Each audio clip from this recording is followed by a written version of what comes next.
दोस्तों अगर हम जनरल कॉन्टेक्स्ट में बात करें तो कंपटीशन यानी प्रतिस्पर्धा का मतलब एक ऐसी राइवलरी या कॉन्टेस्ट है जिसमें दो या दो से ज्यादा प्रतिद्वंदी शामिल हों। इस कंपटीशन का मकसद एक दूसरे से मुकाबला कर बेहतर से बेहतर परिणाम देना होता है। कंपटीशन हमारे पास्ट, हमारे प्रेजेंट और हमारे फ्यूचर का एक इनसेपरेबल एस्पेक्ट रहा है और एक्सपर्ट्स का मानना है कि हम सबका जीवन टाइम, एग्जिस्टेंस और कंपटीशन के 3 डायमेंशंस में घूम रहा है। दोस्तों आज कंपटीशन हमारी लाइफ के हर टैंजिबल और इनटैंजिबल एस्पेक्ट्स के साथ जुड़ा हुआ है और भौतिक संसार के हर हिस्से में कंपटीशन एक अटल सत्य के रूप में काम कर रहा है जिसे नकारा नहीं जा सकता।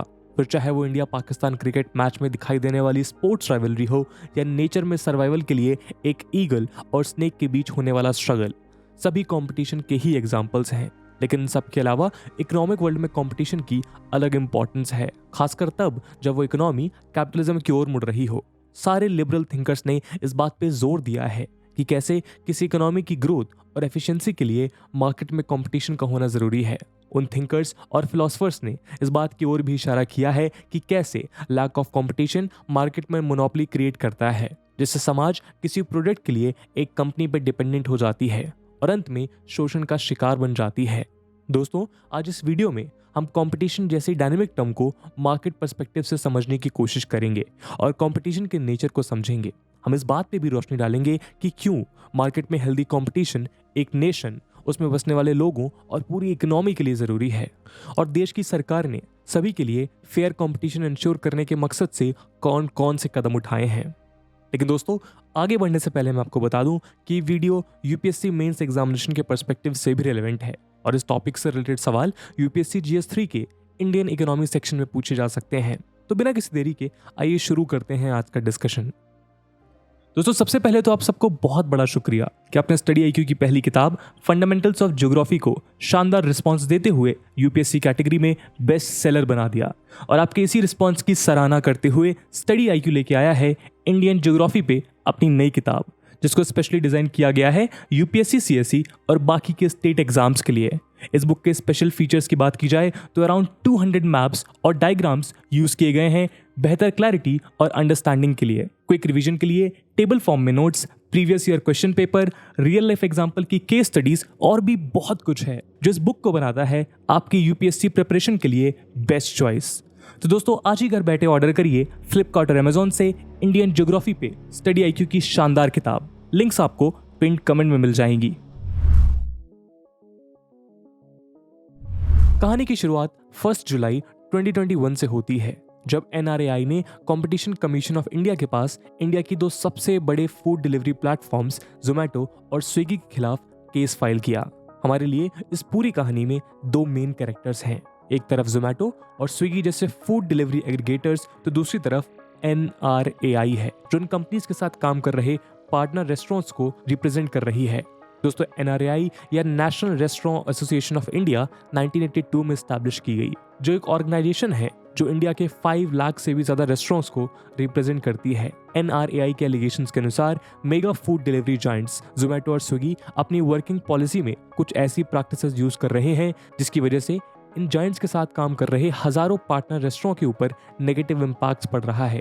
एनआरएआई ने अपनी इस कंप्लेन में जोमैटो और स्विगी के ऊपर 4 मेन एलिगेशंस लगाए। इन एलिगेशंस को हम अपनी वीडियो में आगे चलकर डिस्कस करेंगे। इन एलिगेशंस को समझने से पहले आइए हम ये समझने की कोशिश करते हैं कि आखिर कंपटीशन का नेचर कैसा है और क्यों इंडिया में काम कर रही माइक्रो, स्मॉल, मीडियम और लार्ज बिजनेस ऑर्गेनाइजेशंस को फेयर अपॉर्चुनिटी सुनिश्चित करने के लिए हेल्दी एंड पॉजिटिव कंपटीशन जैसे प्रैक्टिसेस जरूरी हैं। दोस्तों कंपटीशन वर्ड के नेचर को लेकर दुनिया भर के विचारों के बीच मतभेद है। कुछ थिंकर्स कंपटीशन को एक नेगेटिव फोर्स की तरह कंसीडर करते हैं। इन थिंकर्स के according competition brings out the best in product but worst in people. लेकिन दुनिया के कुछ ऐसे भी थिंकर्स हैं जो कंपटीशन को एक पॉजिटिव फोर्स मानते हैं। इन थिंकर्स के अकॉर्डिंग कंपटीशन एक ब्लेसिंग की तरह है जो हमें इंप्रूव होने के लिए मोटिवेट करती है। वो कहते हैं ना, competition makes great stories and great competition make great tales. उदाहरण के तौर पर ये एमसीआई और एटीएनटी जैसी टेलीकॉम कंपनीज के बीच का कंपटीशन ही था जिसने टेबल पे रखे टेलीफोन को लोगों के हाथों का स्मार्टफोन बना दिया। नेचर के अलावा कंपटीशन को मेथड ऑफ प्रैक्टिस के बेसिस पर भी 2 पार्ट्स में डिवाइड किया जाता है। नंबर 1 पॉजिटिव कंपटीशन प्रैक्टिसेस और number 2 negative competition practices. Positive competition वो प्रैक्टिसेस हैं जो किसी भी मार्केट में इन्वॉल्व सभी प्लेयर्स को अपनी ग्रोथ के लिए equal and fair ground provide करता हो। ये प्रैक्टिसेस मार्केट में फेयरनेस को इंश्योर करती है।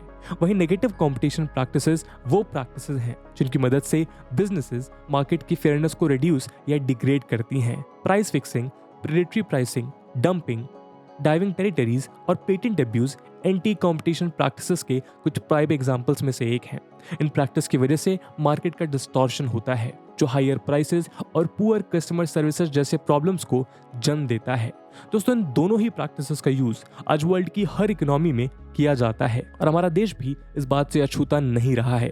अब चाहे कंपटीशन का नेचर प्रोग्रेसिव हो या रिग्रेसिव, चाहे कंपटीशन प्रैक्टिसेस पॉजिटिव हो या नेगेटिव, एक बात तय है कि किसी भी मार्केट की ग्रोथ, डेवलपमेंट और इनोवेशन के लिए मार्केट में कंपटीशन का होना बेहद जरूरी है। दोस्तों, कंपटीशन के नेचर को समझने के बाद दूसरा बड़ा सवाल मार्केट में कंपटीशन की इंपॉर्टेंस को लेकर है। आखिर क्यों मार्केट में फेयर एंड हेल्दी कंपटीशन इतना जरूरी है?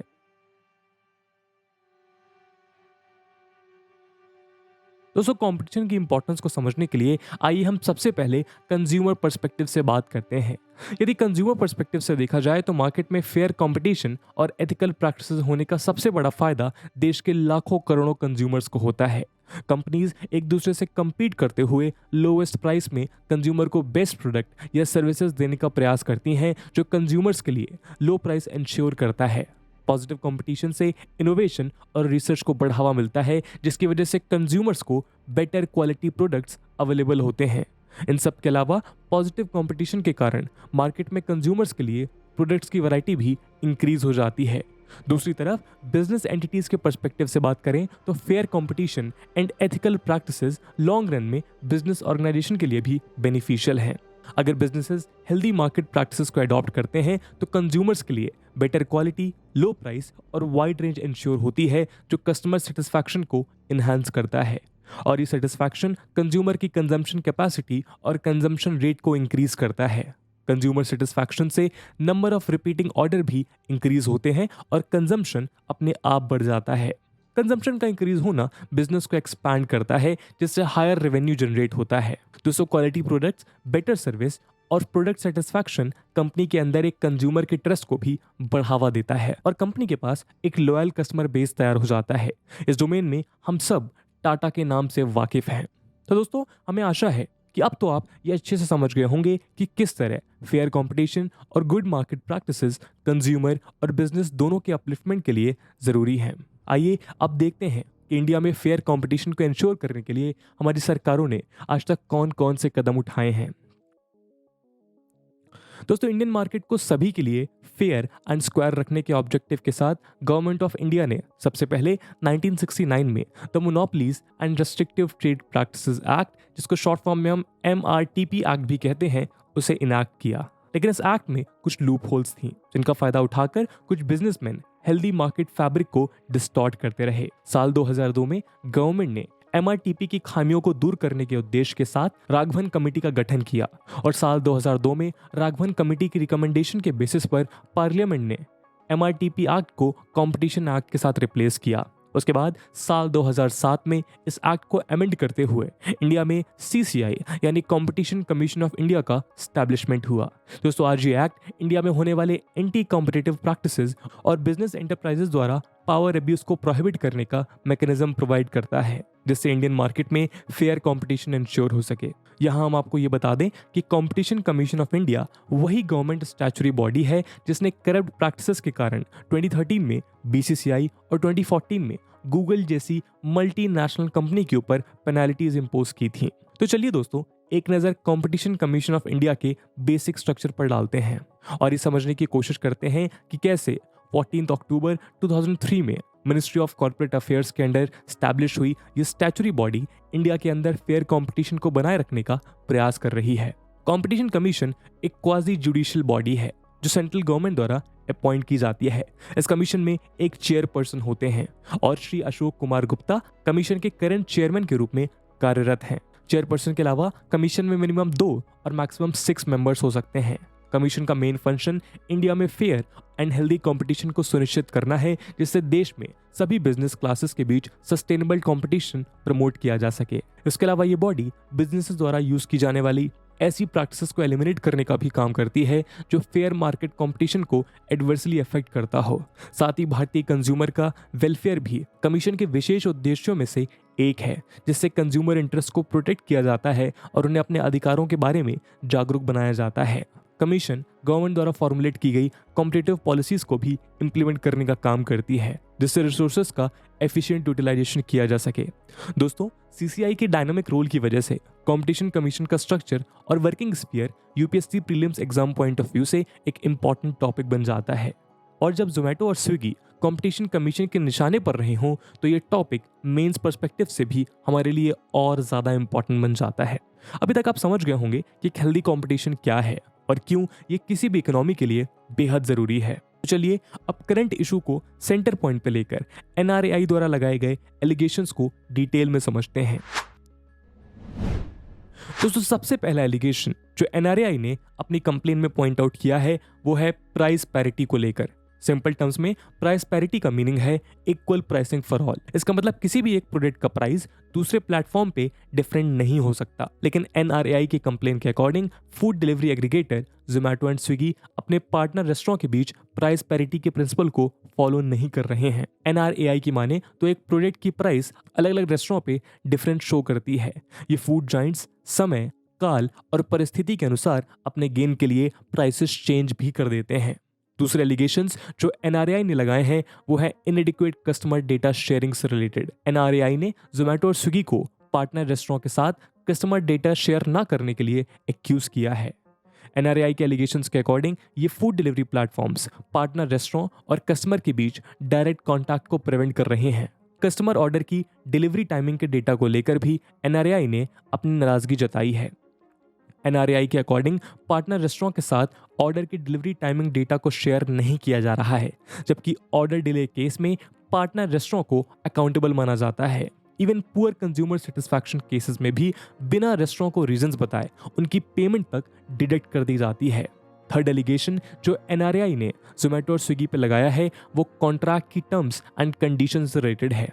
एनआरएआई के अकॉर्डिंग ये जाइंट फूड डिलीवरी प्लेटफॉर्म्स अपने पार्टनर रेस्टोरेंट के साथ एक एक्सक्लूसिव कॉन्ट्रैक्ट साइन करते हैं। इस कॉन्ट्रैक्ट के प्रोविजन के अकॉर्डिंग पर ऑर्डर कमीशन रेट डिसाइड की जाती है, जो 15 से 30% तक वेरी करती है। एनआरएआई की फोर्थ और last allegations bundling delivery system से रिलेटेड है। दोस्तों, बंडलिंग डिलीवरी सिस्टम एक ऐसा सर्विस मैकेनिज्म है जो कस्टमर को किसी स्पेसिफिक रेस्टोरेंट के मेन्यू देखने में हेल्प करता है। एनआरएआई के अकॉर्डिंग ये food delivery Giants bundling delivery system का मिसयूज करते हैं और जो पार्टनर रेस्टोरेंट उन्हें हाई कमीशन ऑफर करता है उसे एप्लीकेशन की हायर पोजीशन पर शो करते हैं। इन सब के अलावा जोमेटो और स्विगी पर एंट्री बैरियर्स क्रिएट करने के लिए भी कई एलिगेशंस लगाई जा रही हैं, जिससे न्यू प्लेयर्स को मार्केट में एंटर करने से रोका जा सके। एक रिपोर्ट के अकॉर्डिंग लास्ट 3 इयर्स में इस मार्केट में और कोई भी न्यू प्लेयर एंटर नहीं हुए हैं जो जोमेटो और स्विगी लेड अनएथिकल प्रैक्टिसेस की तरफ सीधा सीधा इशारा करते हैं। इन सभी एलिगेशंस को ध्यान में रखते हुए कंपटीशन कमीशन ऑफ इंडिया ने 3 अप्रैल 2022 को डायरेक्टर जनरल के पास ये कंप्लेंट ट्रांसफर की और 60 डेज के अंदर इस पूरे मैटर को इन्वेस्टिगेट कर एक रिपोर्ट सबमिट करने को कहा है। कमीशन ने ये इन्वेस्टिगेशन का प्राइमरी बेस जोमेटो द्वारा कंपटीशन एक्ट 2002 के सेक्शन 3(1) के प्रोविजंस को ब्रेक करना माना है। कंपटीशन एक्ट 2002 के सेक्शन 3(1) के according no enterprise or person shall enter into an agreement in respect of production, supply, distribution, storage, acquisition or control of goods or provision of services which causes an appreciable adverse effect on competition within India। खैर, ये रही एक side की बात। आइए अब हम दूसरे पक्ष की बात को जानते हैं। जोमेटो ने अपने ऑफिशियल स्टेटमेंट में कंपटीशन कमीशन ऑफ इंडिया के साथ क्लोजली वर्क करने की बात कही है और फर्दर इन्वेस्टिगेशन में कमीशन को असिस्ट करने का भी एश्योरेंस दिया है, लेकिन साथ ही साथ अपनी इस बात को भी मेंशन किया कि उनकी सभी प्रैक्टिसेस कंपटीशन लॉ का कंप्लायंस करती हैं और उनकी किसी भी प्रैक्टिसेस से इंडियन मार्केट में कंपटीशन पर एडवर्स इफेक्ट नहीं पड़ता। चलिए दोस्तों, अब इस बात को डिस्कस करते हैं कि क्यों कंपटीशन कमीशन ऑफ इंडिया ने प्राइमा फेसी के बेसिस पर फर्दर इन्वेस्टिगेशन के लिए इस केस को डायरेक्टर जनरल के पास भेजा है।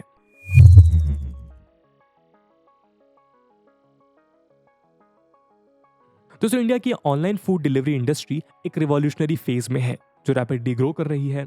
2021 में पब्लिश हुई एक रिपोर्ट के अनुसार आज इंडिया के ऑनलाइन फूड डिलीवरी मार्केट का साइज 4.66 बिलियन यूएस डॉलर का है और 2026 तक ये मार्केट 20 बिलियन यूएस डॉलर से भी ज्यादा का हो जाएगा।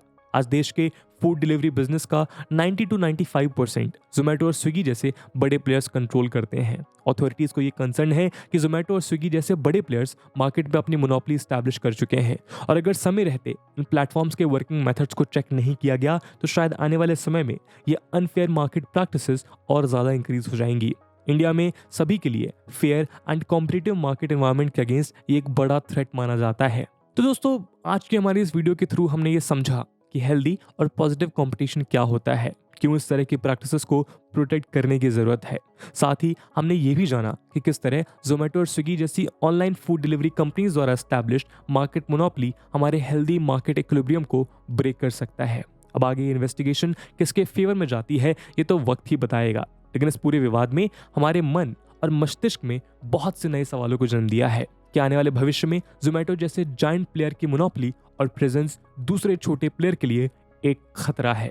आपका क्या सोचना है कमेंट सेक्शन में जरूर बताइएगा। आज की वीडियो को यहीं एंड करते हैं, लेकिन जाते जाते यूपीएससी मेंस एग्जामिनेशन के पॉइंट ऑफ व्यू से इस टॉपिक के रेलेवेंस को देखते हुए एक सवाल हम आपके लिए छोड़कर जा रहे हैं जिसका जवाब आप कमेंट सेक्शन में जरूर दें।